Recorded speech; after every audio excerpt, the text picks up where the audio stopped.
Welcome to Unhinged Magi! Woo! All right, we pumped? We pumped. Yes. We are pumped. And we're going to pump you up. Get ready to exercise. Here we go. Yeah, we're not going to be exercising. I do apologize. We're magic players. That's right. We don't exercise. We don't exercise. We like to sleep. Actually, I don't do that anymore. I guess I'm no longer a magic player because I get up at 5 a.m. in the morning and work out. That's crazy. I don't know how he does that. Lots and lots of coffee afterwards. Yeah, good luck getting up tomorrow at that time. I know. This is going to suck. Okay, but I will. So the topic we got set for you guys today is all about proxy haters. Trying to get inside of the mindset of all those people that just can't stand proxies. Ugh. Like when I make a video about proxies and I talk about them, these guys get pissed. Yep, and when I doodle on cards and say, hey, look, I made a Black Lotus, they don't want me to play with that. You know? Yeah. Because I like to draw on my lands and they become Time Twister, Ancestral Recall, and apparently I'm not allowed to use those, even if we all agree that it's an Ancestral Recall, time off. And there's many ways to go on this topic because there is like a level of validity to what the frustration is that many of these people have, that they feel about the game. But there's also like there's an unfairness side of it that to some degree just needs to just go out of the game. So it's an interesting topic and it does actually go back and forth quite a bit. But the anti-proxy mindset is definitely not where I'm at very, very much. Nor am I. Because I don't play the game to win, first of all. I play the game for fun. This is my actual hobby. I enjoy this. And I actually would prefer a more level playing field where it's more like deck building skill and play skill that actually determines the match with like a little bit of luck sprinkled in there. I think we're pretty much on the same page on that because I like to actually have fun and I like to everyone have a good time and to play. And I just really want to play.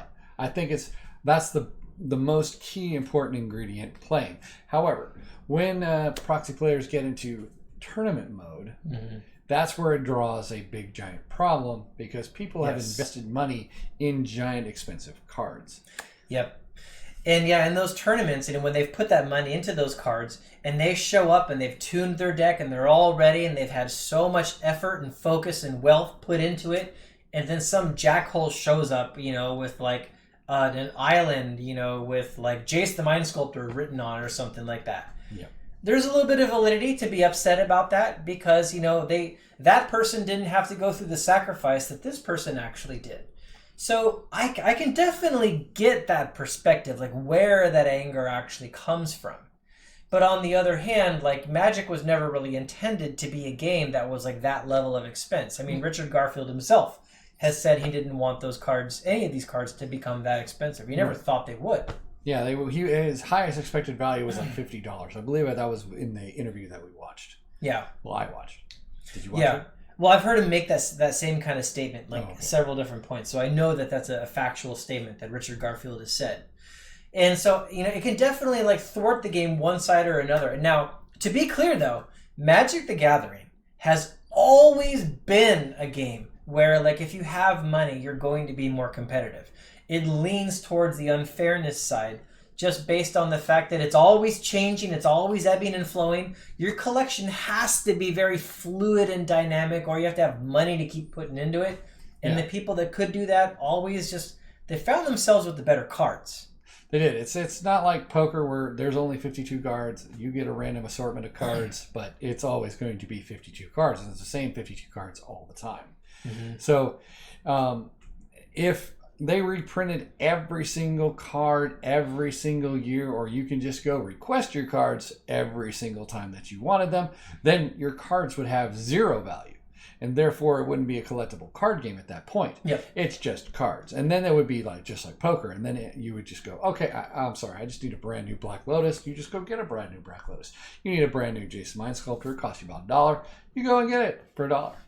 Yeah, it would just be game pieces. And in that case, actually, if they ever went towards that, and I always use this analogy, one of the ways that Magic the Gathering is not just a game, and it's never been just a game, is the simple fact that everything is sold in booster boxes, right? They're not sold in if you go to buy a package of Monopoly, You're going to get all the players on the board. You're going to get all the properties, stuff like that. You go buy a package of Dominion, which is a great game, by the way. I have not played it. Okay, you would like it, I guarantee it. If you go play Dominion and you buy it, you get like 10 of each copy of like every card in Dominion. They don't give you like a randomized pack where you have to keep buying more and more boxes to put them together. The way that Wizards puts the cards together enforces the fact that you have to trade it, you have to collect it, things like that. It's intentional that that's what it actually is. It also sells boxes. You know, because if you're going to get value out of that box, then you're going to be more likely to buy a box. If you're actually going to, in theory, gamble. We always say opening a box is gambling. Gamble, gamble. Kind of is. Yep. So if you're going to want to buy the box so you can actually win. Yep. So there's always been that kind of back and forth play, but when you actually sit down to just play the game, that's when changes. Yeah, that's where it gets the most unfair. You know, the prices that come in, the rarity that comes in, you know, the difficulty. You got Jace the Mind Sculptor? Oh my gosh, you got Liliana the Veil? And I don't. Yeah. Because I couldn't buy one. So, I've always gravitated towards proxies being allowed, at the very least for smaller tournaments or for friendly play, something like that, just to kind of raise the competitiveness so your opponents are going to be better. They're going to be like able to put anything they need in their decks, which is going to force you to really up your game and get better at what you're actually doing. I've always seen it like a positive, honestly. Exactly. I've always wanted to try this at a tournament convention, is actually rent out cards. Like, so let's say you have proxies. There's no reason a company can't be there with the real stuff that you can go and give them like $2-3 a card and have them be able to use that in a tournament. Yeah. That would, I think people who... You know, a good way to do that is if they showed up and they handed, like, say they were going to check out, you know, like a real expensive Grim Monolith or something like that. Yeah, Grim Monolith. Right? Okay, let's go with that. So they take like, you know, $800 and they give you $800 cash, and then you hand them a Grim Monolith, you know, and then at the end of the tournament you give them back like $798 or something like that. Yeah. So they get almost all their money back minus that small like fee that was basically for renting that card. So you get paid for having the card, but like if they had like walked out the door with the card, you're not stuck without anything, right? Exactly. You still have their money. Yeah. They want to keep the card and go, they can keep the card and go. And the person that does the loaning out or the renting would have to be, they'd also have to be trusted, because so they're not going to like hand all these cards out, get all this cash, and then they're going to just take off. Yeah, exactly. That would be equally bad also. Yeah, it would. It would have to be like the shop or something that did that. But I was wondering if people who are against proxies would not like that either, because then the other person doesn't have to invest the money. Yeah. Just that they just lose $2. I like that question a lot. What do you guys think? If you guys showed up at a tournament and somebody that you knew they were going to be there, and like they're sitting there at the door, and you had your cash that you brought, and you could like give them the money to like check out, rent some cards, and play in the tournament, and then at the end get your money back minus like a small fee or something like that. Exactly, small fee. Would that, for the proxy people, for the anti-proxy people, would you accept that? Would that be better? Because now they're actually using real cards. Yeah, they are, and they're actually sacrificing their own money via a smaller amount, way smaller amount. Yeah. Yeah, that's a very interesting concept. I'd like to see how that actually plays out. So I've always felt that there's also a level of immorality, like when it comes to the people that like just passionately hate proxies. And this is the part that always kind of bugged me. I've known a lot of people over the years that they wanted that unfair advantage. Yes, they paid a lot of money. They had to sacrifice to get the cards that they've got. And there's some level of unfairness there, and I can acknowledge that. But at the same time, they wanted to walk into the tournament as the only guy that has the Power 9 and the dual lands and things like that. Or the only guy that's actually playing the latest standard net deck because they were able to like collect together all those cards before anyone else was, or something like that. They want that unfair advantage. And I've always personally felt that was like a little immoral, honestly. From the game side aspect, not the collecting, but the game side. Yeah, I can see that as thinking that that's an immoral, but they're just trying to give themselves the edge, you know, and taking advantage of a thing inside a game that already has those power pieces. I wouldn't say it's an immoral thing. I think it's just trying to give themselves an edge. Right. I wouldn't think of it as morality. And so here's the good discussion then. So what's the difference? And you were bringing up this topic earlier. about like if like the Bulls, when they had Michael Jordan and they paid all this extra money to get Michael Jordan, they didn't get an extra player on the field or something like that. They still had just their Michael Jordan. Yeah, they just had their 5 guys, but one of them was Michael Jordan, right? Yeah. So there was definitely some level of imbalance there. Very big imbalance because Michael Jordan's awesome. Yeah. So what would make that okay versus like, you know, proxy or no proxy, or like, you know, just the only guy in the room with power 9, something like that. That's where it starts to become an interesting debate. Yeah, exactly. Because sports in general make an attempt to level the playing field, to make everybody start on the same foot. But if you have Michael Jordan, there is no level with playing field. So, like, you know. So the biggest response I could give to that is sports make the attempt to level the equipment and the access to resources. Correct. But what sports never tries to level the, or not never, but very rarely tries to level the playing field on, is the talent, effort, and ability of the individual people that are playing the sport. What you carry into it is I've always seen as like more fair, right? Yeah. If one guy just has more skill, he has more ability, well, that's up to him, right? And that's kind of that's why you want to invest in like building up your skill and stuff like that. However, Magic the Gathering doesn't have that. I mean, you can literally go buy whatever card you want and then you can actually play. Yeah. But not everybody has the ability to buy a particular card. Yeah. So it's completely different than just having human talent. Yeah. Yeah, and that's why like when I look at it from the skill perspective, I'm still more okay with the proxies thing, because like, I mean, any jackhole out there can go print up a set of Power 9 and throw it into a deck and think he's great. But you know what happens? When those people show up at like an old school event, they get crushed. That's right. And then they're shocked, right? Yeah, because they didn't. But I have a Lotus in my deck. Yeah, exactly. But a Lotus still only gives you 3 mana. That's all it does. I mean, you might use it very poorly. Mm-hmm. Or you just might get a late game. Lotus doesn't really help that much late game. It's a terrible draw late game, honestly. Yeah. It's a useless card. Yeah. We should just have half the value. Just, you know? Yeah. All right, everybody, just put your Black Lotuses online and let's drop that value. Let's go. Yeah, all the Lotuses, put them on eBay. Let's get that demand down. Starting with you. No. Did you see his face when I said that? Yeah. That would be a terrible thing to do. I think that thought hit him and he was like, oh my gosh. Putting all my Lotuses online. I'll put them up there, but really high value. So what do you guys think?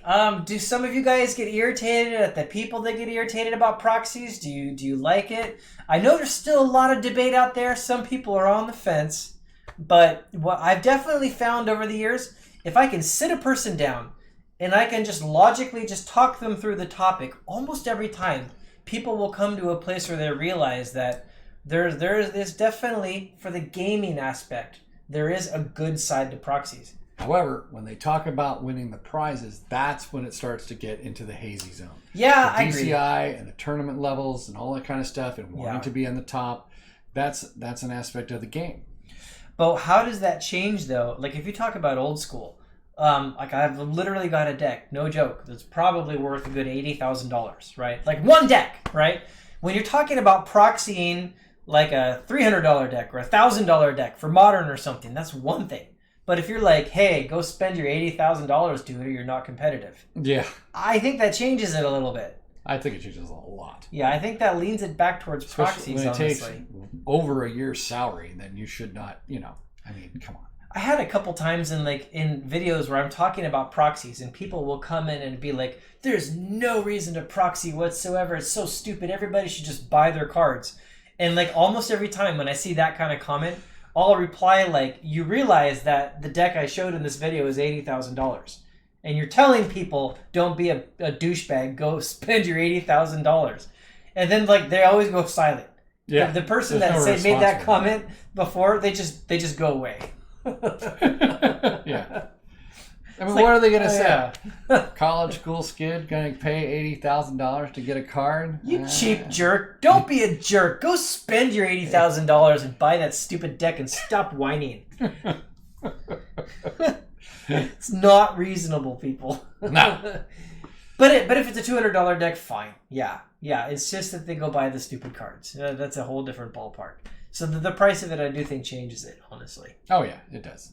Mm-hmm. I still think renting expensive cards would be kind of a cool That's an idea. interesting thing. I want to hear what you guys think about that below. Please leave a comment about that. Yeah, leave the comment. Do you think it's actually a good thing?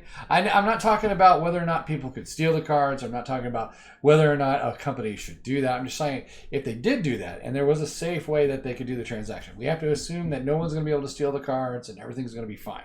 You have to make that assumption first. I'm not saying just is assume it probable. It works. Just assume that it works. Yeah. Would that be a good idea for the actual gameplay and that kind of stuff? And would that be okay? Would that cinch this deal for the proxy playing kind of thing? Mm-hmm. Yeah, maybe we should try to even set up an old school event where people could actually like rent cards or something like that. Yeah, exactly. That'd be kind of cool, actually. Yeah. So, anyways, leave the comments below, guys. Hold on. I got another statement. Oh, here we go. Sorry. Here we go. Another brainstorm. Okay, so what if instead of actually just renting the card, they actually pay a fee to the prize pool to be able to actually use a proxy card? Oh, that changes it. So it costs them more at the moment to proxy because they pay for renting and they increase the size of the pool. So you don't even have to give them Black Lotus, but you pay extra into the prize pool. That's interesting. So if you're the guy that already had the cards, you don't have to pay anything. You're not paying to rent the cards. And when all these proxy players show up and they just rent to get a card, they're also increasing the pool size quite a bit. So since you already have the cards, you probably know how to use them, your odds are still pretty good for beating that guy. And plus, yeah, you've already played for years. Yeah. So, and then now you're going to win a bigger prize. Wow. Just... Sorry. My brainstorms come at random. Yeah. Boom! That just changed the whole thing. I want to hear about that too. Please, guys, comment on that. I think that would be an interesting thing. Yeah. Because when you increase the prize pool, it's just great. And if you already left a comment, go delete your other comment and comment on that. Yeah. Or just comment on them both. I like them both. Yeah. All right. Okay. Cool. So thanks, guys. Thank you. Don't forget to just crush that like button. Just hit the bell too. Crush it. I hit the bell. Yeah, hit the bell and subscribe to Unhinged Magi. Woo! And tell us that we're actually good. So that gives us little pumps. Yeah, and if you don't like us, just lie to me, please. Yeah, exactly. Yeah, I'll take a lie. Lying is always good. Okay. Bye. Bye.